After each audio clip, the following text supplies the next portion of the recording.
Hello, cyclists, and welcome to Off the Saddle podcast. My name is Manuel, and I will be your host every month.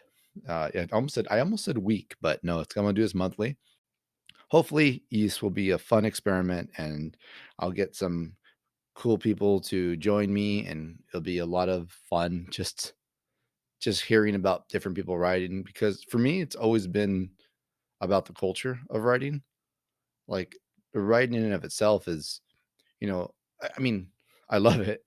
It's like I love it, right? But it's also kind of like a bike's a bike and riding's riding. You've seen a view. But it's when you really mix in the people or the experience that was very unique in your own that makes it something that you want to kind of keep repeating and keep doing over and over again. Because if you just ride your bike to see if you could, uh, do a 50 mile or 100, a century is one of the big marks, right? A lot of people go into riding bikes and they get into it and they want to test themselves. Can I join a race? Can I do a race, or can I do a century? And that's 100-mile ride. And these are all good things, but if you just did it for that, then it just doesn't have the same appeal. I know a lot of people who also started riding bikes just for fitness sake. Just they want to lose some weight. It's a good exercise. It's healthy, easy on the bones. Perfect. Awesome. But a lot of times, unless they get into the other side of it, it's not as sustainable, or as you don't fall in love the same way when you just do it for fitness and purely fitness. When I got started, it was really for fitness and not really for anything else. I was actually hurt. I got hurt and I was trying to find a way to stay active and healthy, and I thought cycling would be a great way to do that. I felt if I kept riding my bike, by the time I got better, I would be in better shape and more ready to do the sport I really wanted to do. And yeah, that never happened. Well, I did get better, but it never happened. Like once I got into cycling, I dove in. I dove in 100%. And it all started for me in Newhall, California.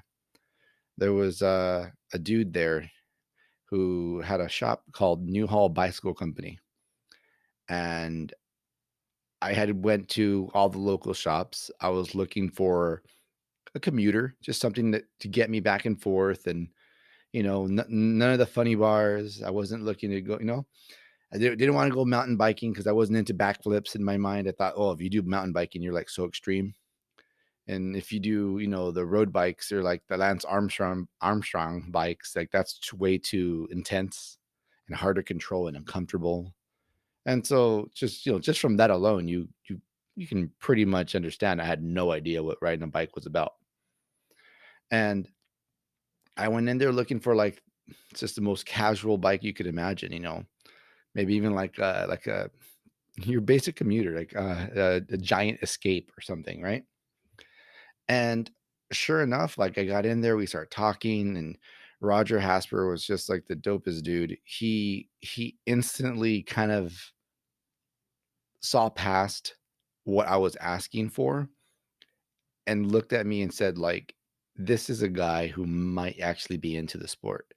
I never asked him how he knew it, or maybe he just loves it so much he tries to get everyone to dig it. But it was definitely a conversation we had. And I remember him saying things like, dude, you're young and you seem to, like sports, and you seem to be competitive. He's like, if these things are at all true, you're gonna want to keep up with people. And on a commuter, you're going to outgrow it very fast. And I just kind of like kept talking to him. I didn't buy the bike the first day I went. I came back a couple of times, and maybe it was like the third time or fourth. But I was like, all right, well, let's talk business here. What kind of bike could I get? I remember I test rode his, I think it was a cyclocross bike back then. It was a Bianchi single speed. I think it was called the Roger actually. And I rode that bike around, and I thought like, A, this isn't that hard to maneuver with the drop bars. And I thought, B, it's not uncomfortable. So instantly, two of my big fears were gone.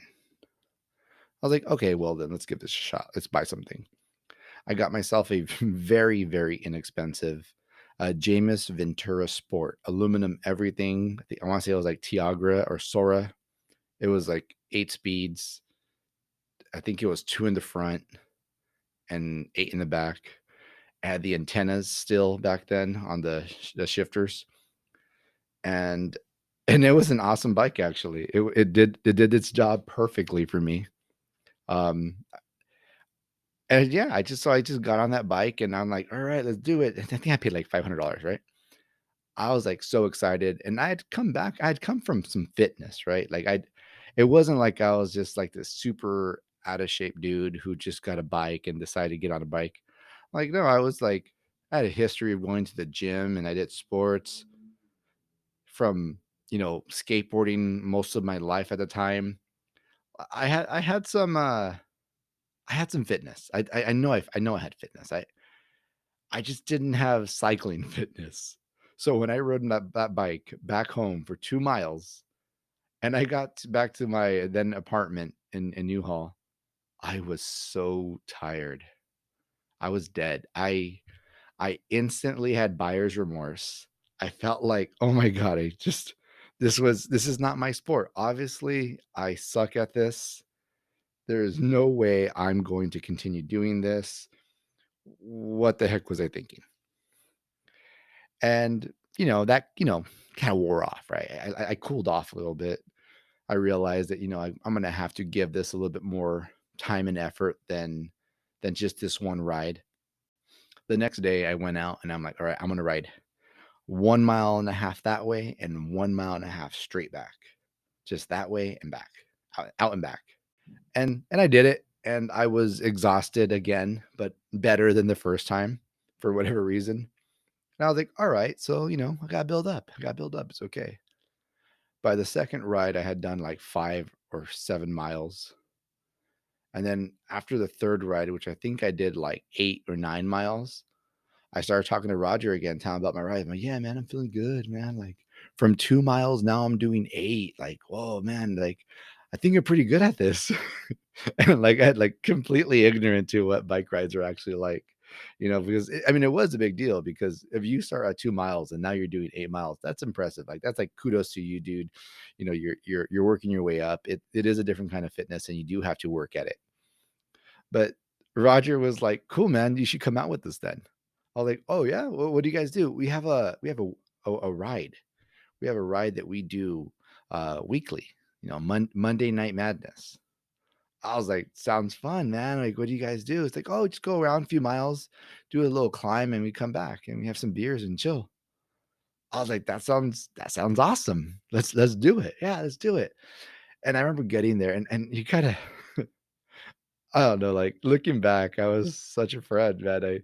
I had basketball shorts on, I had red Vans on, flat pedals, I had an Under Armour shirt on, and I showed up and nobody judged me. Like, nobody was like, "What the hell's wrong with you, kid?" or nothing. And, like, it was, like, super accepting of me, and I thought that was really rad. Like, that I think cemented, like, the first bond I had with cycling and other people. Like, I was accepted. I was like invited. They were like, they answered my questions. I was like, but when do you shift and when do you this? And just all the questions you have when you start. Memories like that are one of the reasons why I feel I wanted to start a podcast. To say I ride the way I used to ride is a lie. To say I kind of ride is a lie. I just don't ride my bike at all the way I used to. And to be honest, I miss it. And to be honest, I'm my own worst enemy when it comes to it. It's just you start to convince yourself with your own excuses that your excuses are good enough to not do what it is you want to do. And I started talking to some friends about it, and I realized that I'm not alone. A lot of people I know that ride bikes, they do this. We all have amazing moments of attacking off the saddle, and we all have a bunch of moments that are not so cool of just being off the saddle and not riding at all. I think that my goal was to motivate myself to get more rides in, I wanted to kind of have a reason every month to talk about a ride I did. And this was my way of saying, like, oh, well, if you're going to be doing this podcast, you're going to want to talk to people about their rides and your rides. So this is going to be your motivation. Every month, I will have a ride that I talk about, at least one ride, maybe a couple, hopefully a couple. But this is what's going to help me motivate me. And if I can motivate someone along the way, well, that's awesome, right? Like, why not? My last ride was, I think, my first ride in San Bernardino. I had lived in Newhall. I moved to La Puente. I moved to Baldwin Park. Then I moved to Whittier. And Whittier, I think, is where I had the most riding and the most kind of like the longest stint of riding. It's where I became a bicycle mechanic by trade. It's where I started racing, and it's where I started working at a bike shop. From Whittier, obviously, I would, grow up a little more, have to have to make real money. Unfortunately, bike shop life was fun, but it just didn't pay the bills. And I, got a different job, and it was kind of an interesting thing because when I got this new job, it actually made it super convenient for me to ride more. And then I had this unique opportunity in California, especially Southern California, where we could actually buy a house, and it was going to be a little bit further away, a lot further away. But moving away 40 miles away from where I was the way I could have actually buy a home. And it was just such an important thing for me and my family to actually have a house of our own and not have to worry about whether rent was going to go up or whether they decided they want to sell the house and just kick us out. It was just one of those things where like it became we wanted to get rid of that variable. And sacrifices were made as far as the distance and everything else. And I was scared. Like riding out here, I was not in my comfort zone anymore. Even when I lived in Santa Clarita, I had still ridden in Whittier. Even when I lived in Baldwin Park, I had still ridden in Santa Clarita and in Whittier. Like all of these were areas where people rode bikes and there was like famous little sections and stuff. So I didn't like it wasn't new in a way. Everything was close enough. And even Santa Clara being far away, I had no choice. I started there. So I'd go back and then be comfortable. And when I moved over to like La Puente and Baldwin Park and Whittier, all that area it's pretty much one area over here. Like you call it maybe 10 miles, 10, 15 miles apart. That's not very far. Like even when I moved the last time from Whittier to La Puente, I moved, I think I want to say like 5 to 7 miles away from Turnbull Canyon being in Whittier. So it wasn't like a very hard ride just to get back to my old hood. And this time, now being 45, 50 miles away from my local spots, it was just no longer an option. So looking around and seeing a lot more like city, a lot less like bike paths. It was nerve wracking, man. I'm not gonna lie. Like I was nervous. Like, man, the streets here have a little more potholes and drivers drive by a little quicker. Like, you start getting nervous about it. And maybe it's also that I'm older and have kids now. I didn't have that same confidence just be in the street riding at night like I used to. So it definitely affected me in the sense of like putting a little bit more doubt or hesitation to actually just go out there and discover new spots. But luckily that wouldn't last. I pulled the trigger and I'm like, I'm going to find a route or something. And very cool. Cyclists have this thing where their vision changes, or at least the way they see the world changes a little bit. There's a couple sports that do this. I think skateboarding did this for me as well. But cycling does it because you're driving down the freeway or whatever, and you look off into the mountains or the hills, and you see this like little line of brown, like lighter brown than the rest of it, and it's a trail, or it's a fire road or a single something. That can be ridden. At least you're hoping it could, right? And you start wondering, how do I get there? How can I get there? Where does it go? How steep is it? Is it a fun way down? Is it super gnarly? And that way of thinking is kind of what helped me here in San Bernardino. There's a local park not too far from my house, and I just happened to see a little slither of like light brown. And I'm like, that looks like a trail. Somewhere, somehow, there's a way to get in there. I'm going to find it. Luckily, it was very close to my house. So it's about a mile or mile and a half away from my house. And I get to this entrance, and it's like the steepest, chunkiest entrance ever behind this high school. And I'm like, okay, well, here we go. We're in it now. I'm climbing up there, and there's this, for me right now, impossible switchback. And I'm just like, I'm hitting, it's like 15%, and then it switches back and it's still 15%. Maybe hits like some 12s, along the way, but it's like anywhere from over 10 to 18 throughout the whole little start. And it's loose and it's not packed, and it's, well, that's the same thing, but it's loose and it's rocky and it's definitely off camber. And it's like, and it's mine. It's right there for in my backyard. So I'm like, it's good enough. I love it. I'm doing it. And I'm doing, as I'm going up it, I'm like happy, but dying, because I'm obviously, I've gained some weight, and now like the steep hurts a little bit more, even though I have a very, very, very easily geared bike. I geared it to basically be like the easiest climber I can. I have a double. Actually, no, I don't have. I have a subcompact in the front, and I have like I want to say a 40 in the back. And so, I mean, I'm here to spin to win, right? And I'm trying my best, and I can't make the switch back, but I get back on there. I found a section that I can kind of like do a little hop and go, get back on, finish that climb. And I noticed that there's this water tower. And if you ever been to Turnbull Canyon, everyone takes a photo next to the water tower. And I look at this water tower and I'm like, this is it. You're my new Turnbull Canyon. You're it. Like, congratulations. I'll love you for who you are. Thank you for being here.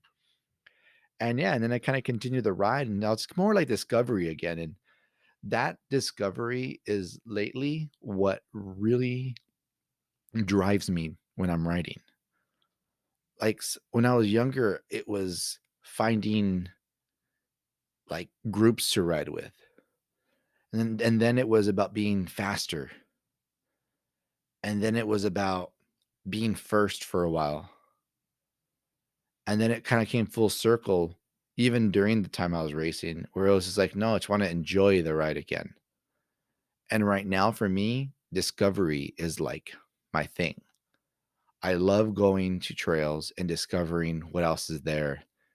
There was times where I would be climbing a route that I had done 20, 50, 100 times.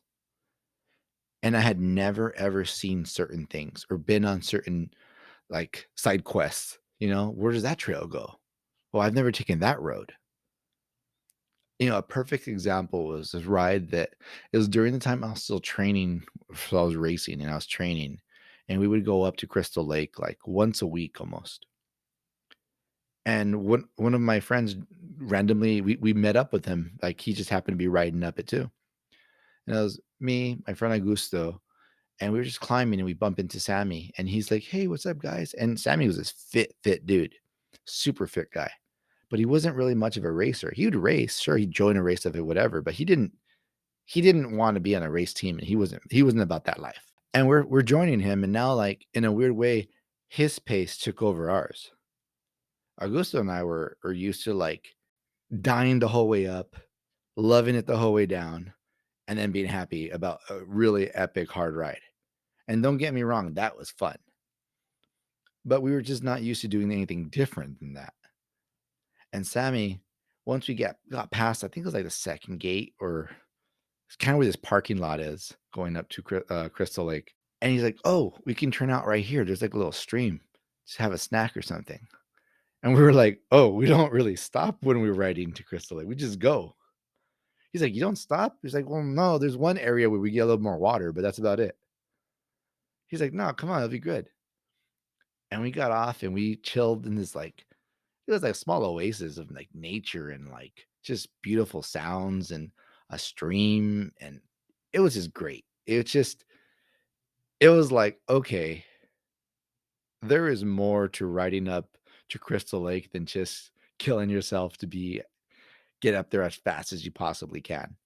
This is also very cool and nice.